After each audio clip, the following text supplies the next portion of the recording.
so welcome to come here. I'm going to talk a bit about my story so far and some lessons that I learned when building a game studio. I'm not doing it alone, and I will tell you more about that. So, yes, so I will talk about this, why I'm here. This is not a pitch for our company, so I will not talk that much about it. This is also some short information about us, how we have managed these first few months and what I've learned so far in that. And then, of course, also what I think I'm going to learn along the way here in the close future. And I will make a lot of time up for Q&A if there comes some. Cool. Yes, so why am I here? You know, I'm a gamer since I was extremely small, very young, and I always played games with my friends doing LANs early on when you connected two computers together. And with that, also something many gamers are interested in actually working at the game studio or making games in some sort. And that's why I 38 years old with a 2.5-year-old son, well, started my own company together with a friend of mine. So this is me. My background is not within building games, so I'm a product owner. But I have been a networker within esports for many years, learning from and helping a lot of companies, tech companies and teams and people within that scene. And with that also, hopefully some of those people from my network is here today. Let's see. My part of this is that I am the community builder, very user-oriented and great at communicating. Maybe not as this as presenting, and don't do that as often, but I've done a lot of pitches now. So I found this guy, my friend Peter Stahl. We met at Antlers cohort. I've listened to a lot of other people here today that has been in the Antler cohorts, starting companies. It's somewhere where you meet someone that you actually connect on, maybe not on an idea to start with, but on your vision. And I think that's the first lesson I can give you. If you do it together with someone, find someone that you share the same values with, that you think that you can work together with more than what they can offer to the table.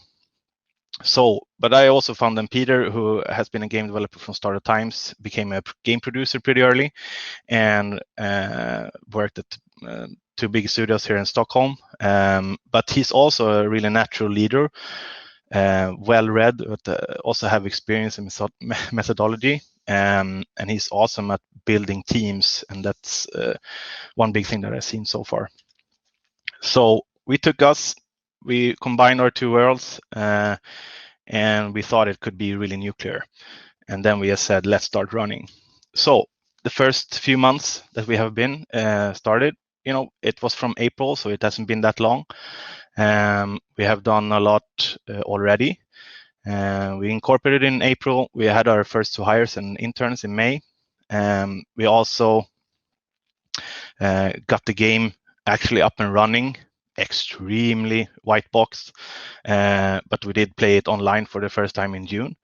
And we secured our pre-seed investment here in July, August. So that seems pretty short to do all that, but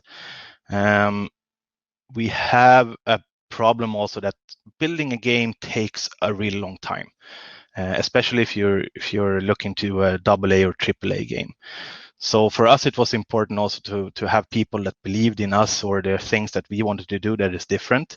And of course, you get your friends, family, and fools in on it, but also when you get your network saying, yeah, this is a pretty cool idea, and even investors saying, yeah, this is really good, then of course you just continue to run.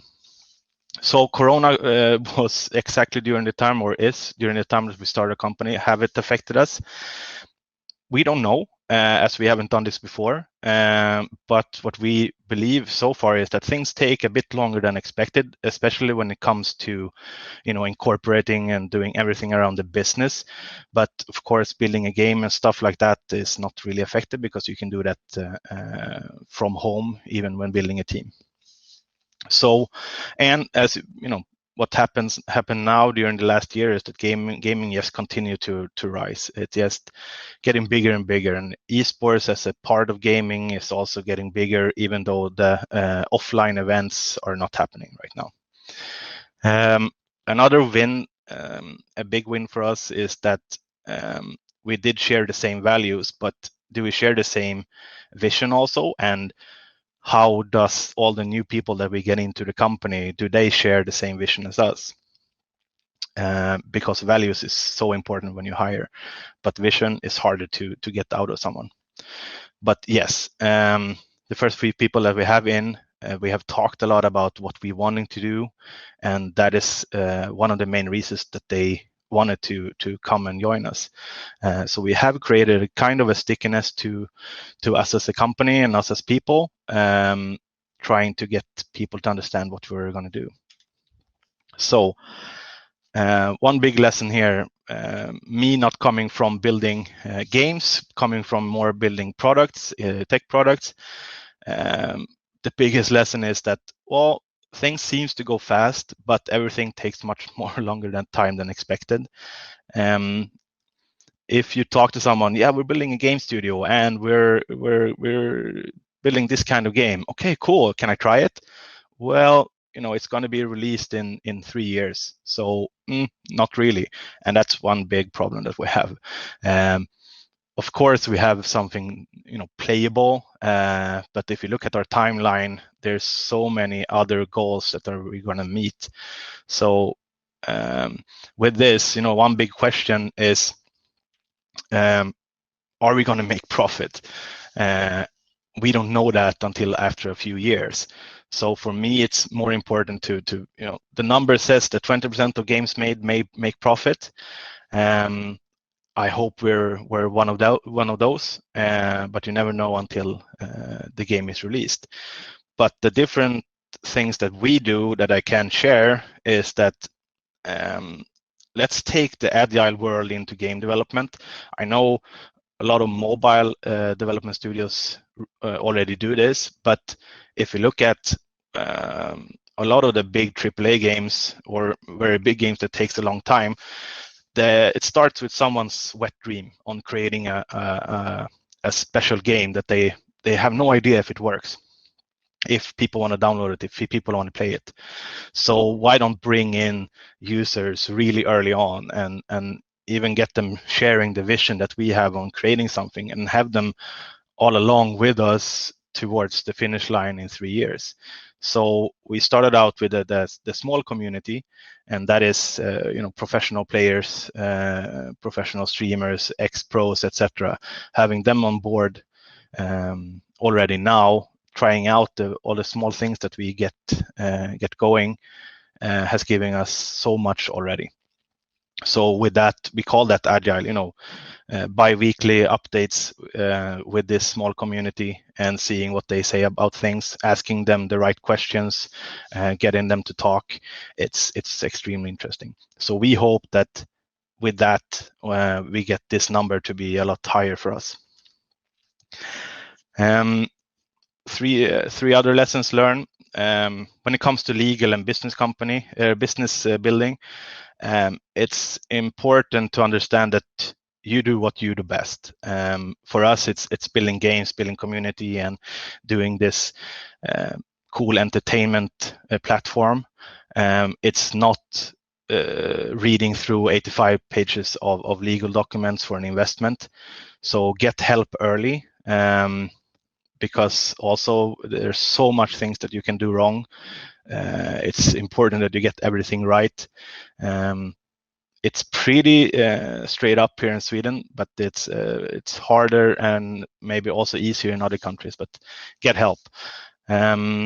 So we also, me and Peter, we use our differences to try to learn all this, but using the time to build the company, build the team, and actually starting to create the game is what we do best and what we should prioritize. And so we get a lot of help from both legal and a lot of economy interested people. That's awesome. So also USPs or unique selling points is important even if you're building a game. It's not about just the game, it's also about how you do stuff, how you know that your game is going to be big. Because what I've seen so far is here a lot of game developers do things wrongly. They want to show the game, they want to show everything about the game, but you need to focus also on how are you building this game and why would you succeed with this, and what are the markets, of course, for that kind of genre. Everything this is really important. And so if you don't have your unique selling points except the game, then start trying to build on them. This is one big question that we never had to face, but that is if you should do it, in the game style, self-founded, or if you want to get invested. For us, two guys in our soon to be 40s with kids and a lot of personal expenses, and not with any saved up money. How would we do this if not getting invested? So for us, it has been a lot about getting that first investment so that we get up and running, and then network, pitch, and pitch again, and never stop fundraising. Maybe even also if you're self-funded, go out, talk there. There's so many angels. There's so many smaller VCs that can help you out. It doesn't, but get help on the legal side. Just run with your thing and let others take the stuff that you don't understand or don't want to understand. That's my point on that one. So this one also, another lessons learned is plan ahead. Of course, this is not that it's not a hard lesson, but you want to work really fast. You can't. You have to stop and look ahead. Especially if you're not building a software product, because that maybe you can do an MVP in a game. You can do that also, but you need to plan longer ahead. Also, finding the right people. I've written here, find someone who looks at you as I look at my co-founder, and that is, Peter is someone as I'm looking up to, and what I've heard, he's actually looking up to me also, because we do have our differences and our specialities that we are using together. So keep on finding the right people early on is so important. The next two hires that we got in are just, yeah, they're so humble, but they have done so much within the gaming area. So it's so cool that I can be part of this. So yeah, maybe all of you who are listening in here are not game devs. So what I've been telling you here maybe is not applicable for you, but taking something, doing it agile. A lot of us who has been in the software development has gone through that, going from waterfall to agile. Now agile is the only way of working, kind of. Gaming is not really there. So that's something that I have learned, and that how to work in an agile way in something that is actually a waterfall process is a really interesting point to take in here. I don't know if I need to elaborate on that one. So just to hurry up on in these two. So what we're working on right now is why would someone join us and start working with us? And that is a really big question. We have gone through this. Why do we exist? What are we aiming to do? Who should do what? There are a lot of great, things to go through when you're a small company, to take your time, take a couple of days to go through all this. Why do we actually exist? Because that is something that builds the culture also, and that's why people would want to join you. And then the next thing is when they have joined you and start working with you, how do you manage all these great ideas and people, especially when it comes to a really creative work that game making is? how can people be creative all the time? And one big thing that we have there is that you should always work where and when you are most creative. That's kind of the rule. So working a lot from home, of course, right now, but also, we have an office space, but we're not there so often. It's important that we stay as creative as we can be. So the next big thing for me that I'm a little bit scared of, where maybe I can get help from you guys, that is, community. We have a really small community now of professional players, but what's going to happen when we're going to have a worldwide player base, hopefully soon? So I can take this question right now from Jakob. At what time do you think an employee should get some equity stake in a company, or do you see other incentives to attract or retain people? This is a really important thing to think of from the beginning. I see it, key hires should always get equity stake, either if it's on from an option pool or whatever it is. It's important for the key hires that you don't want to lose to have them in the company, and then you have to give them equity stake from the beginning. But that also comes with that they maybe are available to get less salary from the beginning also. So those two things go hand in hand. So you should always have an option pool and be ready to make it bigger. But when it comes to, when it's not key hires anymore, when it's more about, it can be part of the management or and really important people, you should always have the discussion. But I think it's extremely important that they get it from the beginning. Yeah. But then you have all this with the vesting, etc., and they have to work for at least 1 year to get some part of it, etc., etc. It's a really interesting topic that you should get help from.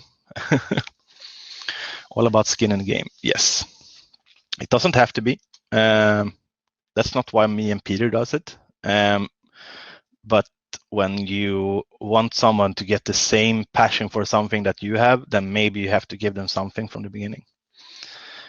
Yes. So other things that we're going to do now, and that is maybe doing something differently.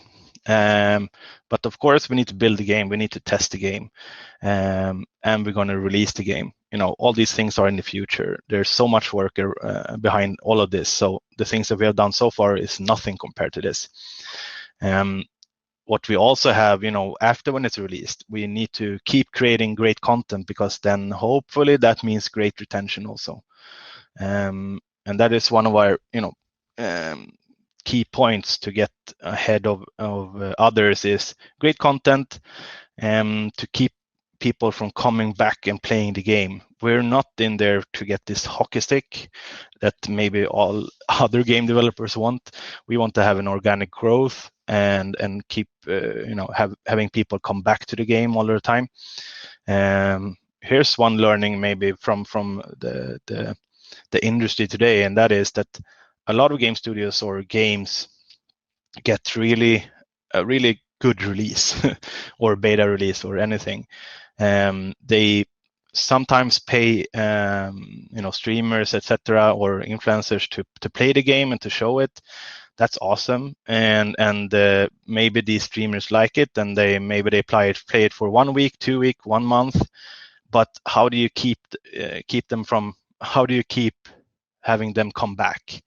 How do you get others to start playing this and wanting to come back, even though it's not streaming anymore? And that is one of the secret sauce that I maybe can't tell you about, but that's one of the biggest things that we work on. How to get people to come back and how to get people competing in the game and streaming it, etc. So important thing for us also when it comes to culture, and that is crunching will never be a thing for us. This I have never been in crunch mode when it comes to game development, but of course with some releases in product. But when it comes to my other colleagues here, we want to together try to change this within game development. That's also one thing that I said before, plan ahead. I know it's easy to say, well, if you plan, then you don't have to crunch in the end, but it all depends on who's running it, what kind of leadership do you have in your team and in your company. It should never be anything about crunching and doing last minute fixes. Don't. Yes, don't. Then of course there are so many things that can make you that you have to, but we will never do that, and I think that's one important thing that we have taken a decision on.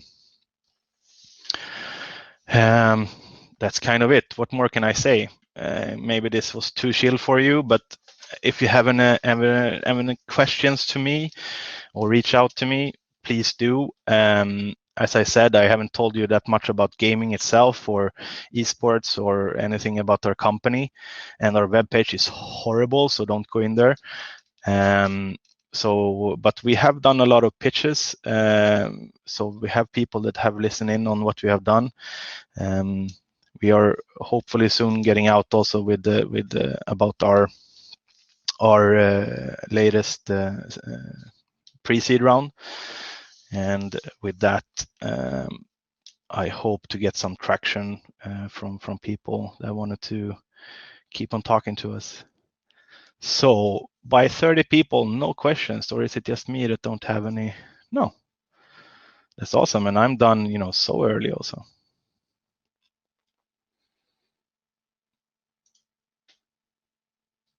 Cool. Then I just need to say thank you so much. Yep. See you.